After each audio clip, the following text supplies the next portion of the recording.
തന്നെ പല വേദികളിലും ദ്വയാർത്ഥ പ്രയോഗങ്ങളിലൂടെ മനഃപൂർവ്വം അപമാനിക്കുന്ന ഒരു വ്യക്തിക്കെതിരെ പരസ്യ പ്രതികരണവുമായി നടി ഹണി റോസ് എത്തിയിരിക്കുകയാണ്. വ്യക്തിയുടെ പേര് പറയാതെയാണ് ശക്തമായ ഭാഷയിൽ ഹണി റോസ് ഇതിനെതിരെ പ്രതികരിക്കുന്നത്. മാനസിക വൈകൃതം ഉള്ളവരുടെ ഇത്തരം പുലമ്പലുകളെ പുച്ഛത്തോടെയും സഹതാപത്തോടെയും അവഗണിക്കാറാണ് പതിവെന്നും എന്നാൽ ഇനി ഈ വിഷയത്തിൽ നിയമപരമായി മുന്നോട്ട് പോകാനാണ് തീരുമാനമെന്നും ഹണി റോസ് വ്യക്തമാക്കി. ഇൻസ്റ്റാഗ്രാമിൽ പങ്കുവച്ച ഒരു കുറിപ്പിലാണ് നടി ഈ കാര്യം പറയുന്നത്. ഒരു ഉദ്ഘാടന ചടങ്ങിൽ പങ്കെടുത്തപ്പോൾ ദ്വയാർത്ഥ പ്രയോഗം കൊണ്ട് അപമാനം നേരിട്ടതിനാൽ പിന്നീട് ആ വ്യക്തിയുടെ സ്ഥാപനത്തിന്റെ ഒരു ചടങ്ങിലും പങ്കെടുക്കില്ലെന്ന് തീരുമാനിച്ചിരുന്നു. അതോടെ ഒരു പ്രതികാരം എന്നോണം സോഷ്യൽ മീഡിയയിൽ തന്റെ പേര് മനഃപൂർവ്വം വലിച്ചിഴച്ച് സ്ത്രീത്വത്തെ അപമാനിക്കുന്ന കമന്റുകൾ പറയുകയാണ് ആ വ്യക്തി ചെയ്യുന്നതെന്നും ഹണി റോസ് ആ കുറിപ്പിൽ എഴുതിയിട്ടുണ്ട്. അയാൾ ദ്വയാർത്ഥ പ്രയോഗത്തിലൂടെ അപമാനിക്കാൻ ശ്രമിക്കുമ്പോഴും പ്രതികരിക്കാത്തത് അത്തരം സ്റ്റേറ്റ്മെന്റ് ആസ്വദിക്കുന്നത് കൊണ്ടാണോ അതോ പറയുന്നതെല്ലാം അംഗീകരിക്കുന്നത് കൊണ്ടാണോ എന്ന് അടുപ്പമുള്ളവർ ചോദിക്കുന്നു. അതിനുള്ള മറുപടി കൂടിയാണ് തന്റെ ഈ കുറിപ്പെന്നും ഹണി റോസ് പറയുന്നു. പണത്തിന്റെ ധാർഷ്ട്യത്തിൽ ഏത് സ്ത്രീയെയും ഒരാൾക്ക് അപമാനിക്കാൻ കഴിയുമോ?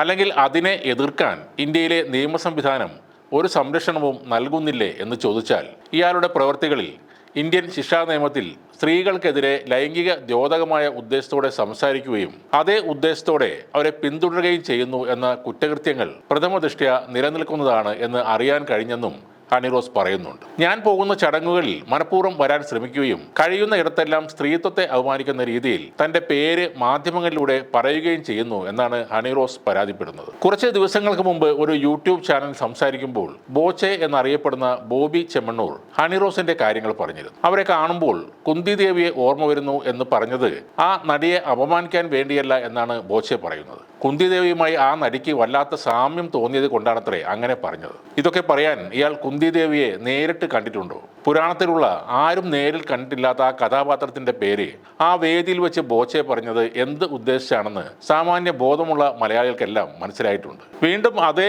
യൂട്യൂബ് ചാനലിൽ ഇദ്ദേഹം പറയുന്നത് ഞാൻ നടി എന്നല്ലേ വിളിച്ചത്, വേറെ ഒന്നും അല്ലല്ലോ എന്നും. 4 കാശുണ്ടായാൽ ആരെയും എന്തും പറയാമെന്നും സ്ത്രീകളെ എങ്ങനെ വേണമെങ്കിലും പരിഹസിക്കാമെന്ന് കരുതുന്നതും വിഡ്ഢിത്തരമാണ്. എന്ത് കോമാളി വേഷം കെട്ടിയായാലും വിവാദങ്ങൾ ഉണ്ടാക്കിയിട്ടായാലും തന്റെ ബ്രാൻഡ് പ്രൊമോട്ട് ചെയ്യുന്നതൊക്കെ അദ്ദേഹത്തിന്റെ ഇഷ്ടമാണ്. എന്നാൽ മറ്റൊരാൾക്ക് ബുദ്ധിമുട്ടുണ്ടാകുന്ന തരത്തിലോ സ്ത്രീത്വത്തെ അപമാനിക്കുന്ന രീതിയിലോ കാര്യങ്ങൾ മാറിയാൽ നിയമത്തിന്റെ കുടുക്കിൽ പെട്ടേക്കാം. ഹണി റോസ് ഉദ്ഘാടനങ്ങൾ നടത്താൻ പോകുന്നു. അവർ അതിന് നല്ലൊരു തുകയും വാങ്ങുന്നുണ്ട്. ഒരാളെയും ഒരു തരത്തിലും വേദനിപ്പിക്കുന്ന ഒരു പരാമർശവും അവർ ഇന്നോളം നടത്തിയിട്ടുമില്ല.